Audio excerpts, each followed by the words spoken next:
কাকে বানাবেন সে কথা কি আল্লাহ কোরআনে বলেন নাই? আসুন না আল্লাহ কি বলছে সেটাও শুনি।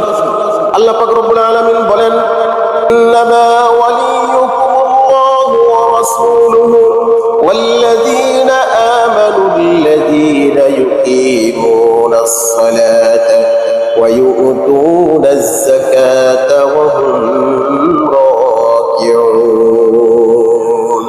এখন দেখুন আল্লাহ রাব্বুল আলামিন তাদের সাথে বন্ধুত্ব করার জন্য বলছেন, কোরআনটা জুড়িয়ে যাবে আল্লাহ রাব্বুল আলামিন বলেন, হে মুমিনগণ, হে মুসলমানগণ, তোমাদের বন্ধুত্ব হবে আল্লাহ এবং আল্লাহ রাসূল এবং মুমিনগণ।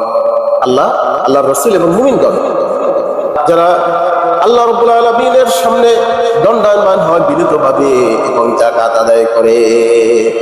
দেখুন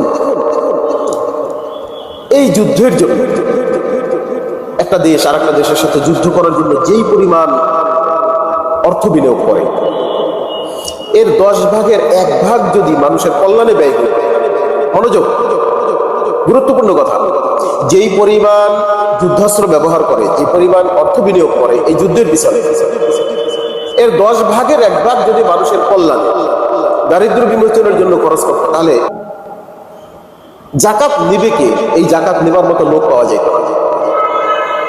আমরা চাই দুনিয়াতে শান্তি। এই ইহুদি, এই খ্রিস্টান, এই নাসারা, তারপরে এই কাফেররা, এই মুশরিকরা আর মুসলমানদের ধর্মের নামই হলো শান্তি। সবাই মিলে তাদের মুখে একটাই কথা, কি আমরা শান্তি চাই। এই যুদ্ধ করে কি শান্তি হয়? যুদ্ধ কি শান্তির কোনো বার্তা?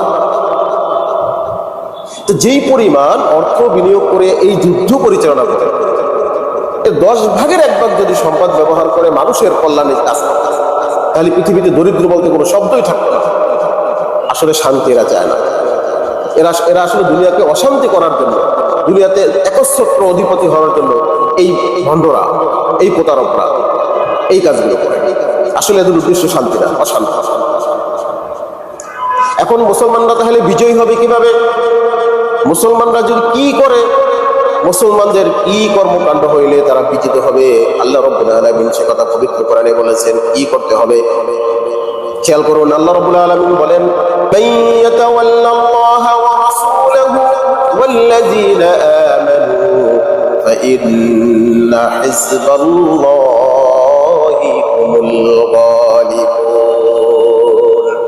আল্লাহ রাব্বুল আলামিন বলেন, কেউ যদি আল্লাহ রাসূল এবং মুমিনদেরকে, মুসলমানদেরকে নিজেদের দলভুক্ত মনে করে, নিজেদের সাথে বন্ধুত্ব স্থাপন করে, আল্লাহ রাসূল এবং মুমিন এরা নিজেরা